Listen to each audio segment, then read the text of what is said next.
Hello, welcome to this Google Hangout on Air that's being broadcasted now live on internet. My name is Peter Arnfalk. I'm the coordinator of the MOOC Greening the Economy, Lessons from Scandinavia. And you're most welcome to attend this live session, or if you're listening or viewing it afterwards via what's it called? YouTube. There we go. We have 1 hour session here where we will respond to some of the issues that's been brought up in the forums in the course. And we will also discuss briefly some of the issues that are being taken up and discussed in the course material by the lecturers and by the interviewees during module 1 here.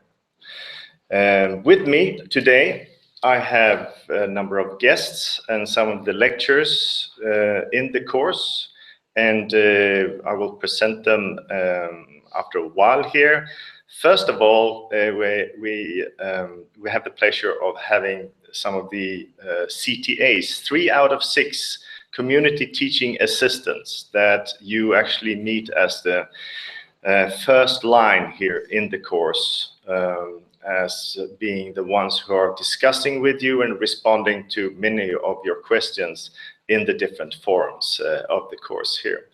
So I would like to turn to you guys here, and perhaps you can tell us who you are and a little bit on your experiences in the course so far. Yeah. Okay. Well, my name is Charlotte Hennicke, and I'm from the United States.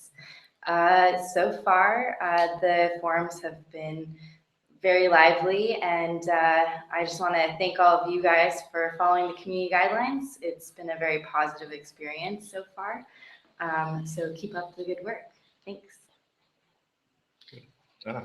Great. Hi, my name's Anna. I'm originally from Vancouver, Canada. The thing that I've really noticed in the forums is just how incredible the discussions have been. You know, there's both been really high-level stuff from a lot of people that are really experienced in this field, both alumni and those from other institutions and organizations, and really good questions from people that are just sort of exploring and are new to this and are bringing up topics and are really just a great new fresh set of eyes on some of the issues that we're covering. Mm-hmm. So hello everybody, my name is Florian from Germany, and for us it has been a great experience to see how many people actually introduce themselves, and it's very great to see where you're all coming from. So many countries are covered and so many backgrounds, so it's been really a great thing to see, and also the perspectives you're bringing into the course. I think everybody profits from that, and it's great to see that from our perspective. So I noticed that you're responding to very many questions here. So how much input have you got so far? Well, so far, you know, it's week 1, so of course there are certain technical things that we're helping to respond with, as well as general sort of content questions about what to expect in the coming weeks. Overall, though, the forums have had a great number of questions that the peers have all been working together to help answer. So we really like to see all the students working together and helping to answer maybe some higher level questions that we also hope to be more involved in the coming weeks. So I noticed that you're answering quite quickly. Do you ever sleep? No. So yeah, we're 6 CTAs, and we put a lot of time in it, I would say, but the feedback is so far really great. So I guess we're all very happy with that, and yeah, we want to answer the questions fairly quickly because there's so much going on in the forums and you want to be right on the spot. Mm-hmm. So that's, yeah. Mm. And can you say something about the communication that you have with the staff and the teachers here in the forum discussions? Yeah. So what's the procedure? Aha. Well, we do have somewhat an structured procedure here where the CTAs actually work together to discuss any issues that come up, if that is technical or if they're more course material related, or then further as more educational questions regarding the content. We discuss amongst the CTAs, and then we have another form of communication amongst the instructors. So anything that we can't seem to answer ourselves through our background and knowledge experience, then we pass on straight to the instructors, who we see pretty frequently here at the university, and also through our own forums that are specifically for this module and this course. So I'd say it's a pretty tight-knit community between the instructors and the CTAs. And then, of course, the lecturers we see once in a while when they're not researching and working hard. So maybe we should just explain that you're all students here at the IIE here, and you are attending a master's program in environmental management and policy. So you have a quite good insight into the issues that's being discussed in here. So we're very glad to have you on board here, and that you're responding in here and helping you out. I think that people in the forums are as well. And I would like to thank you, because now I know that you are actually attending a lecture here. So we shouldn't steal you from your studies here. So thank you very much for participating here. Yeah, thank you. And good luck with the studies and the forum moderation here. Perfect. Thank you. Thank you. Bye. So now we planned to have an advertisement break, but they backed out. So we will have to take the next round of guests here, and would like to welcome them over here into the camera view. Watch out for the cords here.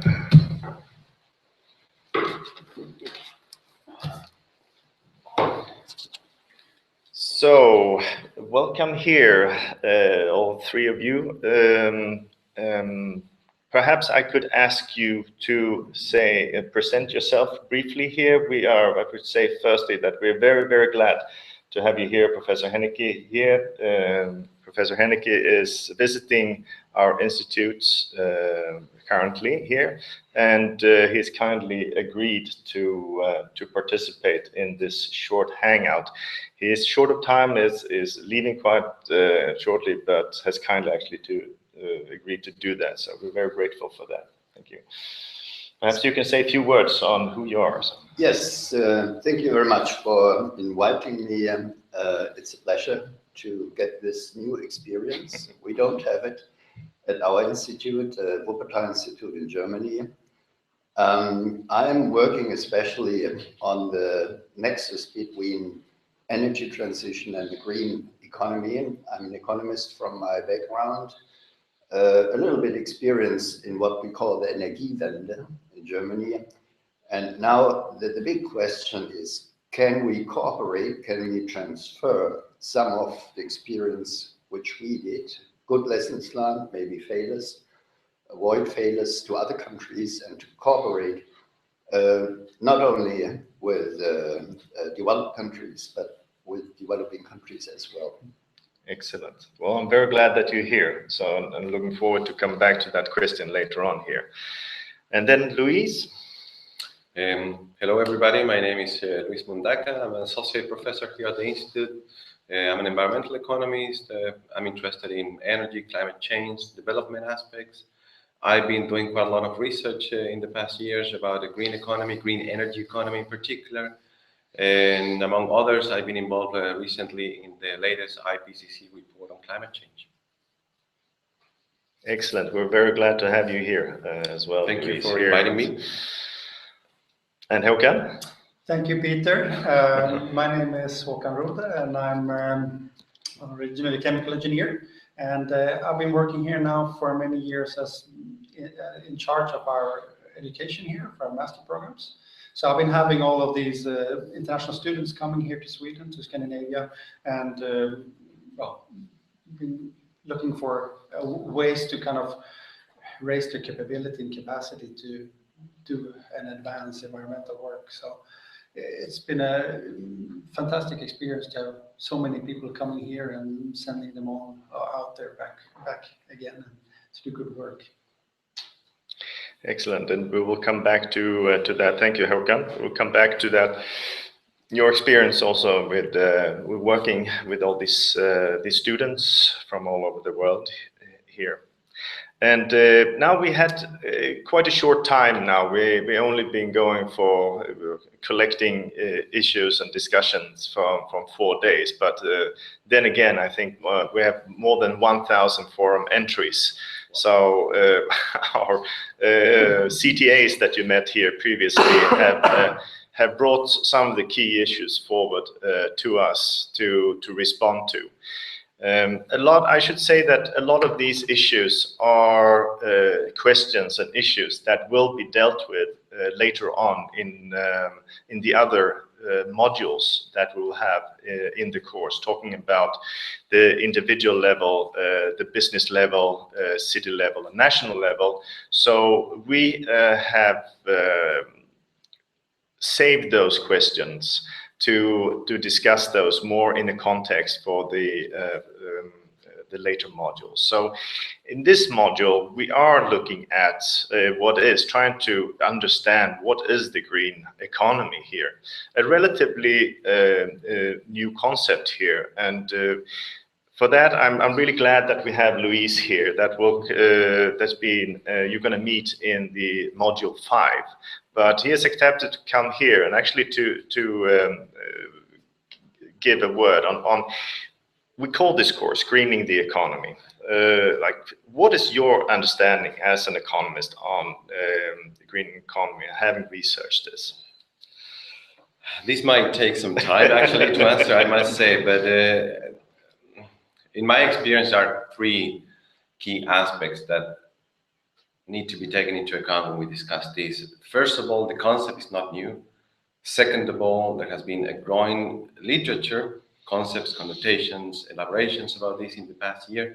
And third of all, given precisely these new connotations or emphases, one can say that every time we talk about a green economy, aspects of energy and climate change are very important. Let me give you some examples about these 3 aspects. First of all, if we go back all the way to the 40s and the 60s, the concept was already coined to some extent by agricultural economics.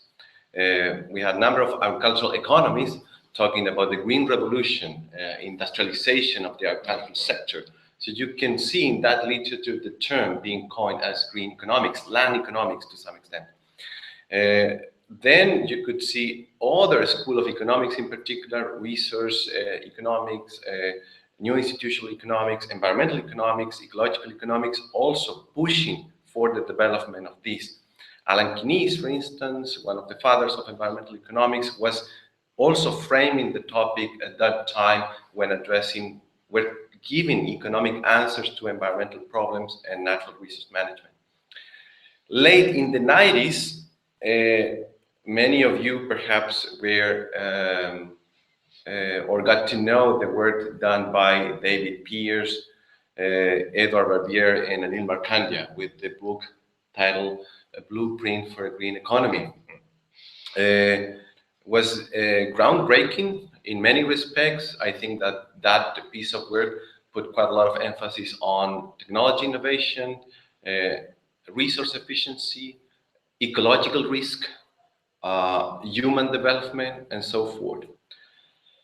And then lately, we can see that due to the global financial crisis, once again, the policy discourse about a green economy has been brought up again, talking about a new green economy. So this is just to mention that the term as such is not entirely new to the community.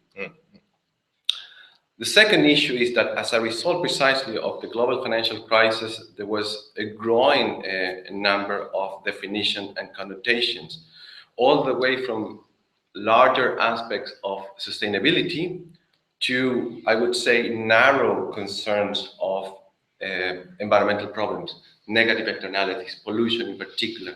Yeah. Nevertheless, if we scan all of these different connotations and understanding of a green economy, one can still find certain consensus about what a green economy should cover or should address in principle.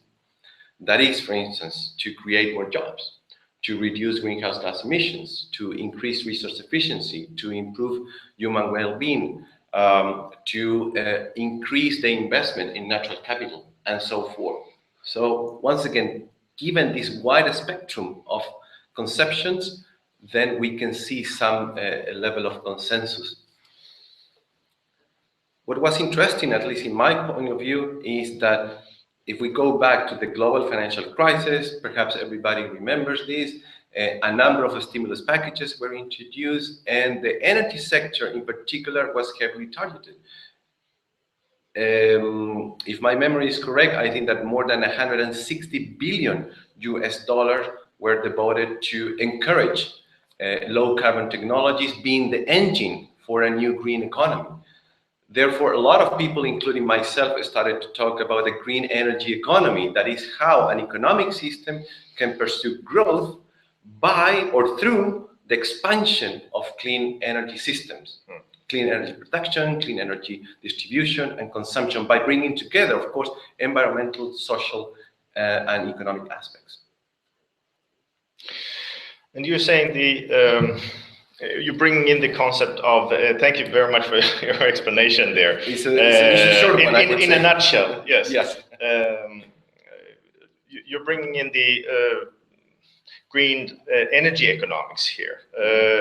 We have one of our participants here or the interviewees in the course, a former politician, Anders Wijkman, former politicians in the EU, and Sweden.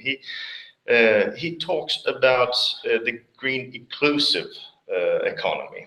So the concept has kind of evolved and devolved in different ways, and he particularly emphasizes the social development aspect here. Also, we've seen in the forums that you who have been participating in the forums have initiated a discussion on how these experiences from Scandinavia is applicable in developing countries, also when it comes to green inclusive economy, and saying being particularly interested in the development in developing countries. What do you say about that kind of definition when we're talking about green economy? Do you agree with Anders? To a large extent. For instance, if I go back to the previous question, the recent literature, the growing literature in particular as a result of the global financial crisis, gives quite a lot of attention to social aspects, reduction of poverty, creation of jobs, reduction of economic inequalities, improvements in human well-being, etc. I think that that is very strong in my point of view. Definitions given by UNEP, OECD, give quite a lot of attention to the social dimension of a green economy. Then if you look at the research, there are so many figures around, but for instance, a green economy is estimated to generate more than 9.5 million jobs in China. Several estimates are also given for other countries like in the US.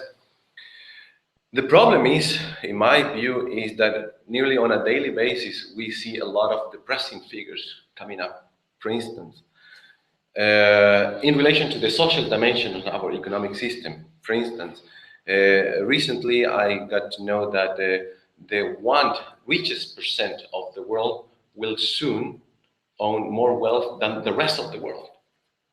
80 people in the world have exactly the same wealth as the poorest 50% of the world. I mean, this is very depressing in my view. So I can understand why now, like Anders Wijkman and others, would like to put a lot more emphasis on the social dimension of a green economy. When it comes to Sweden, I think that there is a lot to be learned. I come from South America, from Chile in particular, and one thing that has been very interesting for me since I've been here is the social welfare system. So I would like to see to what extent a very strong social welfare system can play a much more fundamental role in supporting the social goals of a green economy. We know in Scandinavia in general, I would say that an important source of equality is redistribution by the state. I also would like to see that area further explored in the developing world context. But even though we can stress the importance of the social pillar of a green economy, I think that it's very important also to consider to what extent these social policies, for instance, in Scandinavia, are connected or supported by policies in other areas, environment. To what extent, for instance, energy and climate change policies support or bring synergies with social policies and vice versa. I think that there is also room for that in the context of developing countries.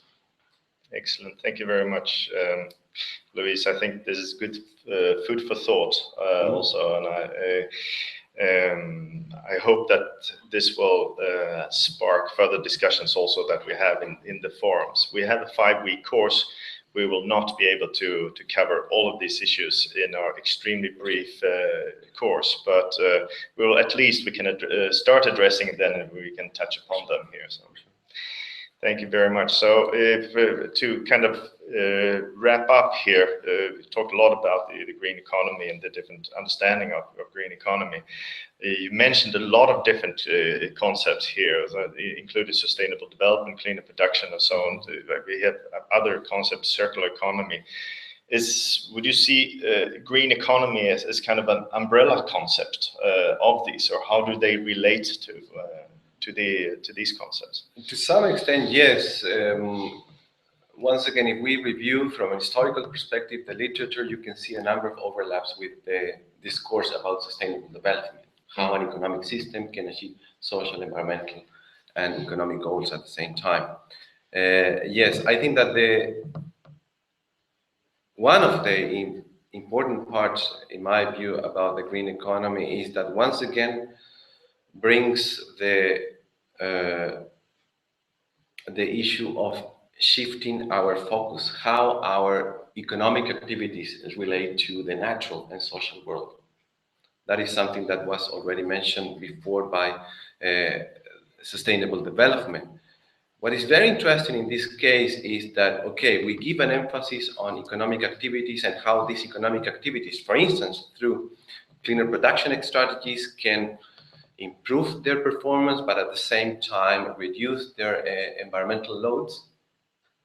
How these activities now can really transform in something that is more meaningful in the long run. The key word here is transformation, I would say, to a large extent. How these transformation processes can be materialized. And to me, some of these key ingredients within a green economy are, first of all, we need very brave policy makers. Second of all, we need very ambitious policy instruments. We also need serious commitments towards global governance. Climate change can be taken as a remarkable example of that. And we also need commitments in terms of financial resources. Redirecting our economic growth to activities that are much more sustainable will require a lot of commitments, including financial resources. Once again, climate change can be taken as a remarkable example. If these ingredients are not there, I repeat, brave policymakers, ambitious policy instruments, commitments, and so forth, we fail. I mean, we fail to match the rhetoric with actions. Yes, that is true. So that's a pretty heavy statement. Good. Well, thank you, Luis. Let's move on here. Thank you very much for this. I think it's really good that we actually dig a little bit deeper here now in the understanding of this green economy, and thank you for running through this thoroughly, and also giving some key components here of success factors here. I would like to move on now and looking at also at our course that we're saying that we are in Lund in Sweden, part of Scandinavia, Sweden, Denmark, Norway here.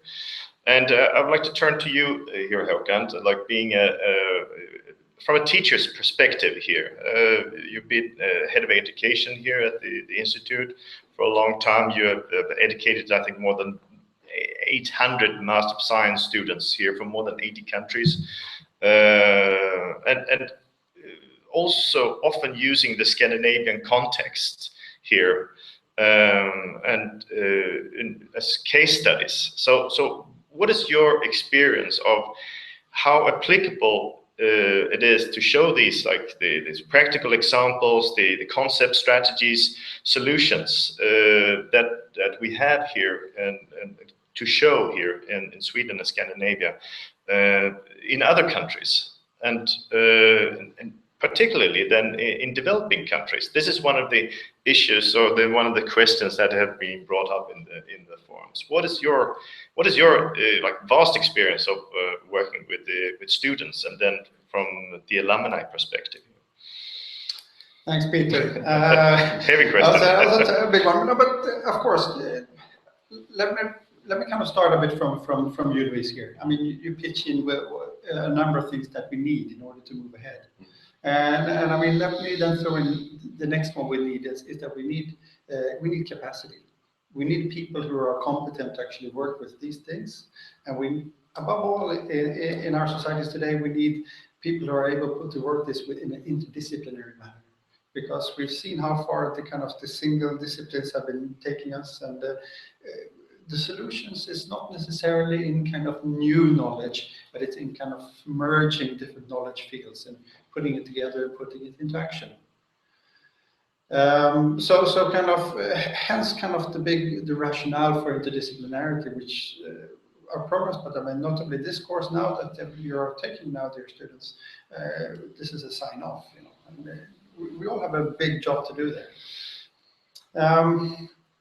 Then of course, kind of you have to fill this with content, and the reality here is, well, we found that kind of Scandinavia as such is, well, it turns out to be actually very useful as a setting to discuss these things. Among the best things that we can use to work with these interdisciplinary issues are kind of cases when you work with real life, because cases are kind of, they don't have disciplines. Cases are kind of holistic, and then you apply what you can apply in order to move ahead. And a good thing with Scandinavia is that it's kind of in a way very approachable. Our society is open, and companies are kind of very, well, they think it's perfectly fine to have students come and ask questions, and also take advice from students, and they open the doors. And so that opens up for a very interesting learning process that where we can kind of act on this.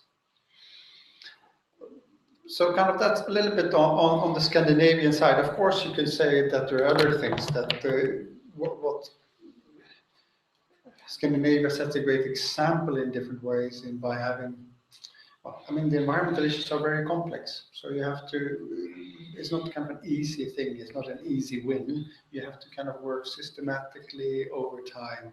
And in Scandinavia, we have here devoted a lot of attention over a long time to these issues. So many things we do very well. We're clearly not best in all ways there, not at all. If we then look at kind of what people bring back home, I mean, we have some 800 graduates now around the world, and it's and they're really truly spread around the world, and to some extent, kind of there's no fundamental difference in the work scene. I mean, if you look at what needs to be done in a local setting, it's kind of, we have the same issue with kind of the actors in the local setting, each one of them, being it government, being it industry, being academia, consultancy, everybody kind of advancing, taking an increased responsibility to move ahead with environmental issues. So that's kind of happening all over the world, everywhere.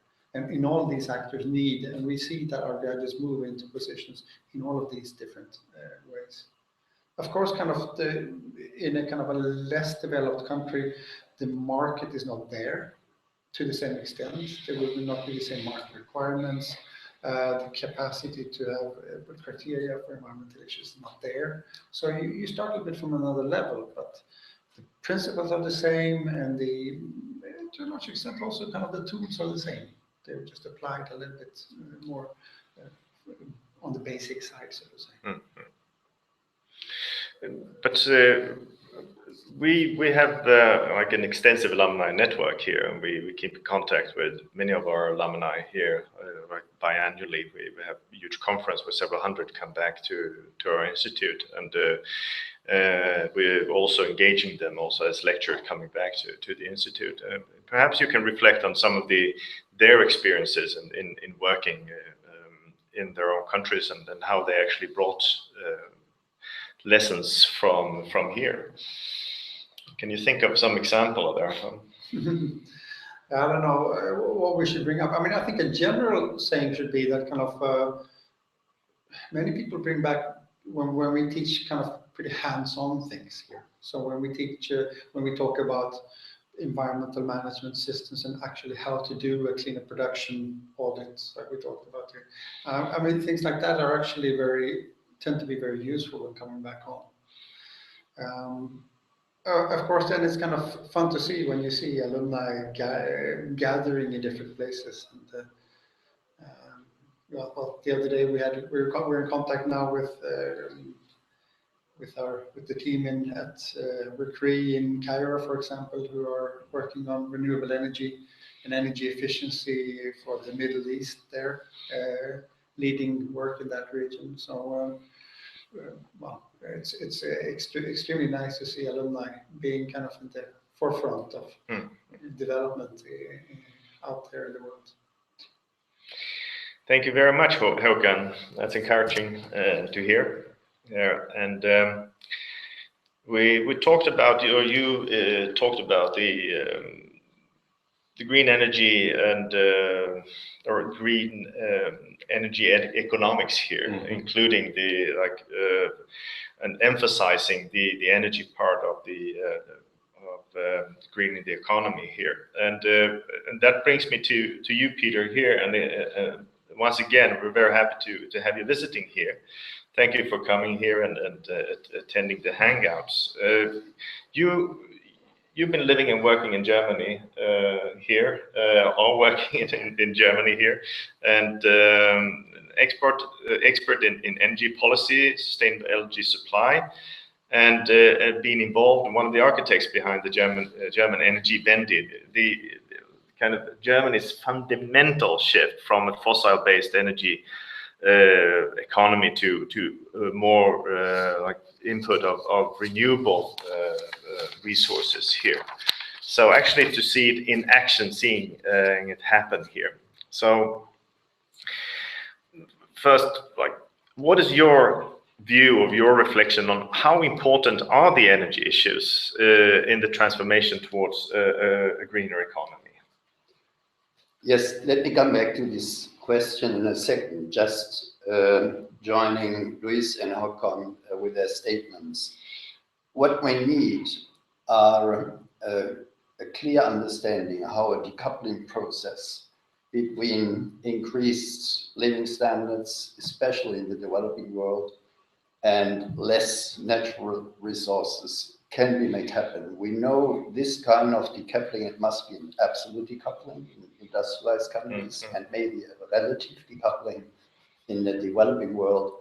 This is absolutely crucial. Without this process, we can't solve any of the problems, not climate, not biodiversity, and many others. So we have to stay within the planetary boundaries. The second one is we need examples. As you said, good practice, convincing practice, and it must be based on sound economics. Without a functioning economy, we can't solve the environmental problems. And maybe third, we have to reduce complexity.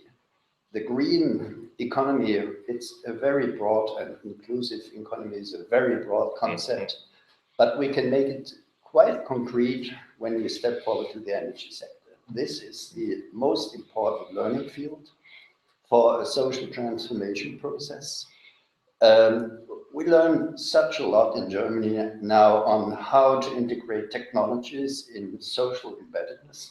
How can we encourage citizens' participation?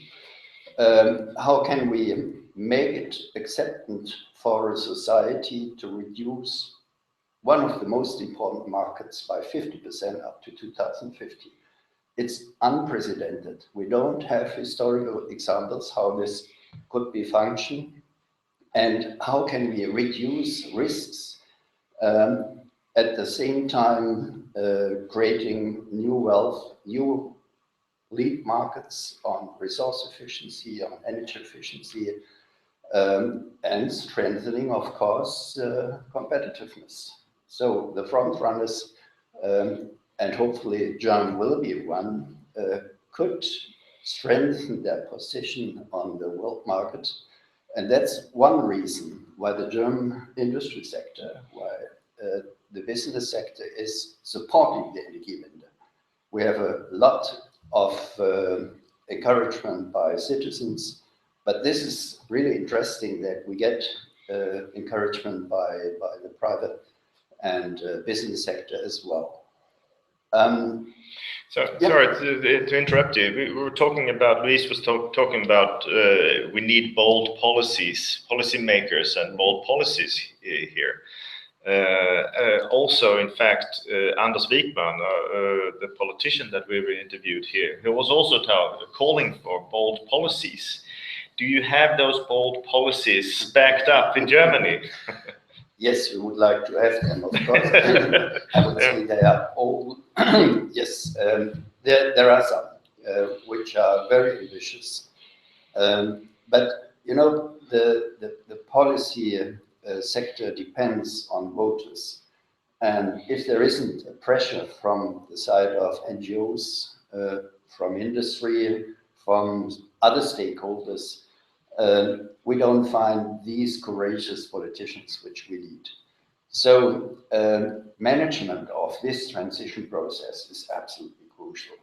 Process responsibilities to have very clear targets where we want to go, why do we want to go to a reduction of 50% primary energy. Is it feasible? We need a very integrated research.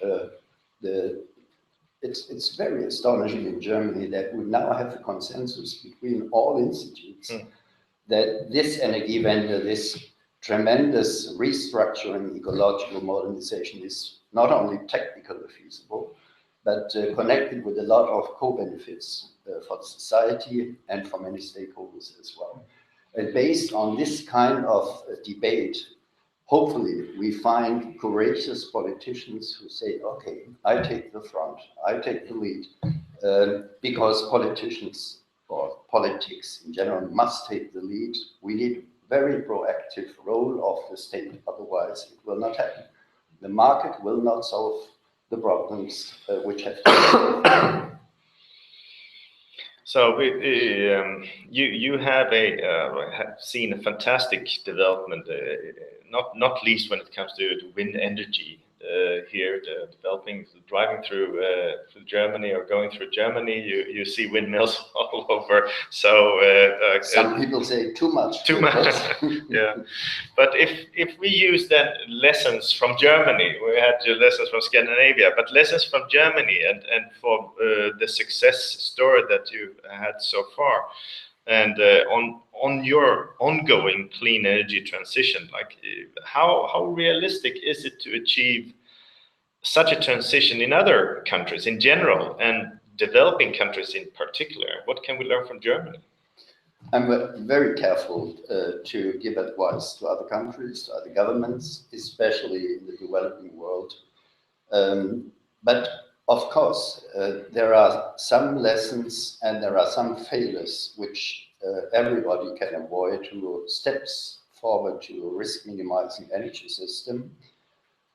One is the market introduction when the incentive scheme is well established, maybe by a feed-in law. Then you can open the market within a decade. We had an increase of renewable electricity from wind and photovoltaics from nearly zero up to more than 30 gigawatts within maybe 10 years. So this is very encouraging. It demonstrates to other countries, put the incentives right, then it will push technology. Second one is, as we expected, the costs of renewable electricity went down tremendously. It's a sensation that we now have photovoltaic kilowatt hour from photovoltaics with 8 cents per kilowatt hour. In comparison, the German household pays 27 cents per kilowatt hour. And then we have wind power, which is even less, 6 cents per kilowatt hour. So in a certain sense, the Energiewende prepared cheap technologies, energy for the whole world. Now, developing countries are able to take up these leapfrogging technologies, combine them with energy efficiency, for example, with LEDs for lighting, and then having an opportunity for rural electrification without grid connection, which is cost effective and which helps to overcome poverty. So there is that's one of the positive aspects of globalization, that this kind of knowledge management and transferring knowledge to others can be much quicker, and that the development in one country can be much easier transferred to others because of experience, because of having information, what failures we should avoid. Excellent. So will we see a specific MOOC soon on the lessons from Germany, from the German Energiewende? It depends on your audience. if they are interested, of course, I would. Yeah, I would be happy to do maybe it, we can include you in the next round of this course. We have already now through this interview, but okay. looking forward to that. Yeah. Do you have any comments or reflections on this in the German experience here? I think that Peter has summarized quite a lot of that. I would go back to the issue of having brave policymakers, ambitious policy instruments, and that is something that not only developing countries can learn from developed countries, but the other way around as well. That's right. Mm-hmm. Yes, true. So yeah. there is a south-north, but also north-south right. learning process that agree. needs to be taken into account here. Yeah, good point. Yes. Oh, that's a good one. And I mean, I think, yes, we have brave policymakers. The energy is kind of all about policymakers, and they have the industry between. They're not as brave, perhaps, or normally. But of course, there's room for also a lot of brave customers, individuals, households, small companies, etc., who can be brave and invest themselves. You know? So it's that structure is a bit different. If we look at other industrial sectors of our society, then I think there's perhaps more room also for brave, courageous industry as such, kind of to move on. And we actually need brave industry because industry will, in very many ways, define what things are available on the market, etc. So. Sorry, may I add one point? Yes, please. Stepping forward to a risk minimizing energy system means especially giving highest priority to energy efficiency. And this changes the whole picture, and it changes the agenda for policymaking, because the energy sector on the supply side is relatively easy to restructure, from fossil, nuclear to renewables. But looking at the huge diversity of technologies, of actors on the demand side, it's steering this process. You need binding targets to be quite clear.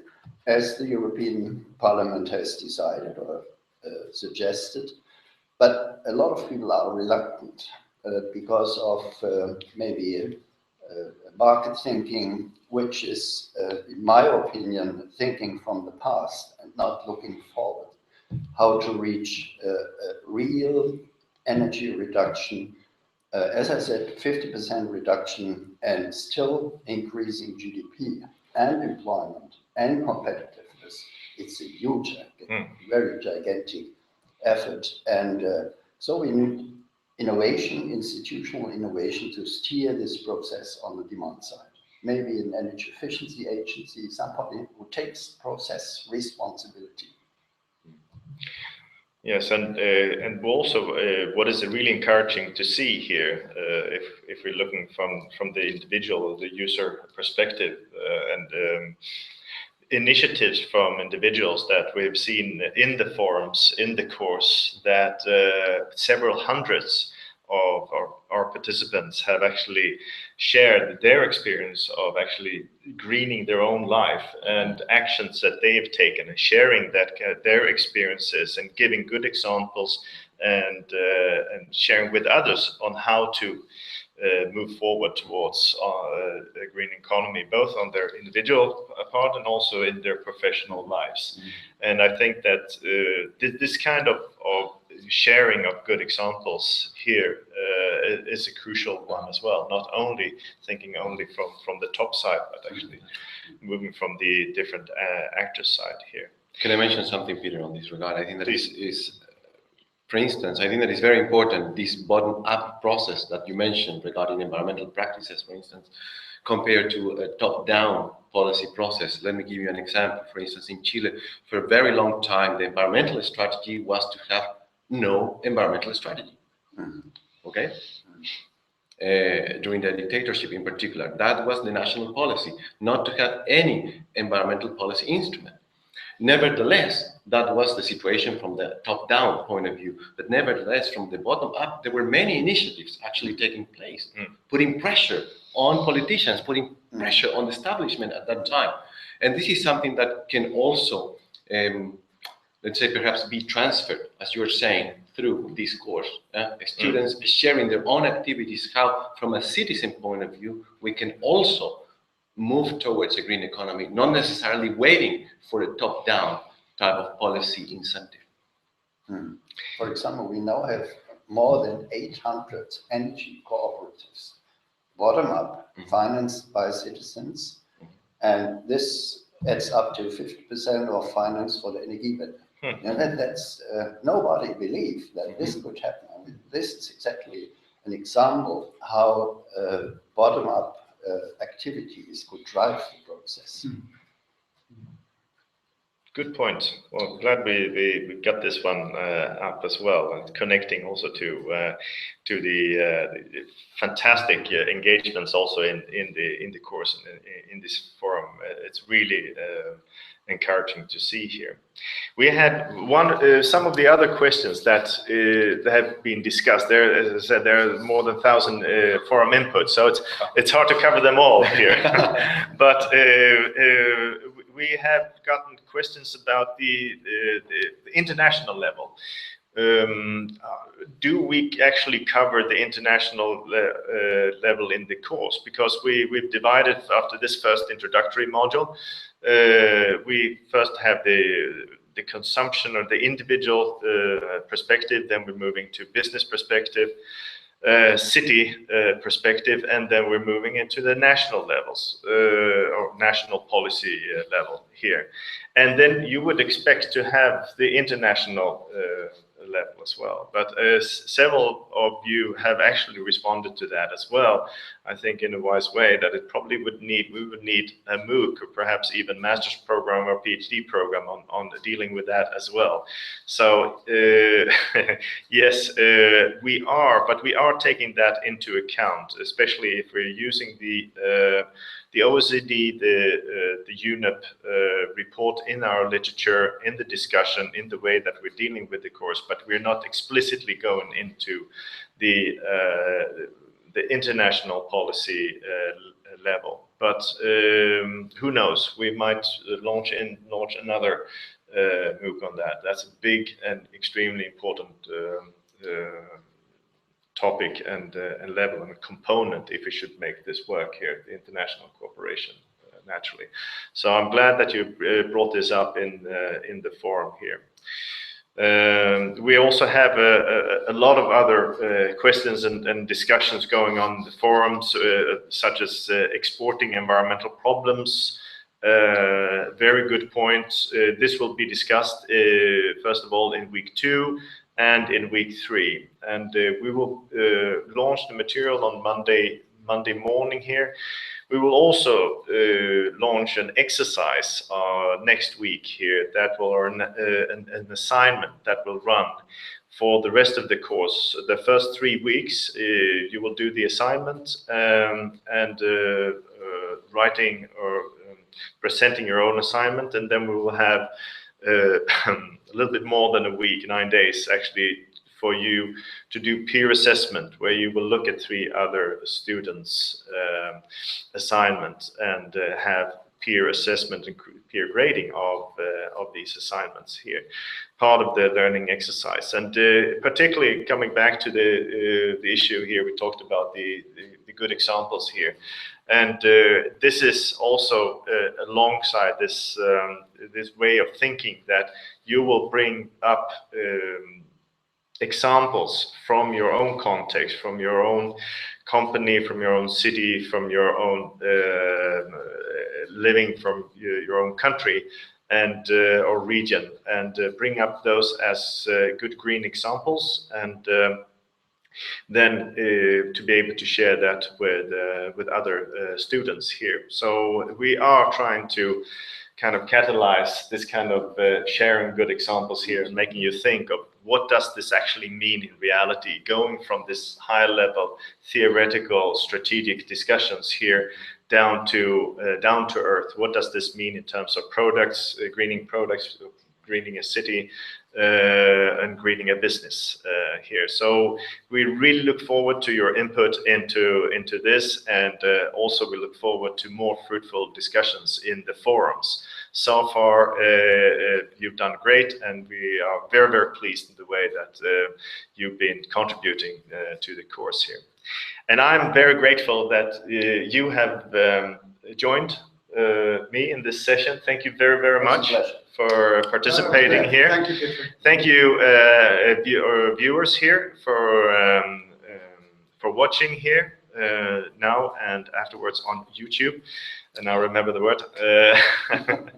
And see you next week. We will do this on a weekly basis. We will, on Friday afternoon, for those 5 weeks that we run the course, we will have a hangout then with new guests. So until then, take care, live green, and take care.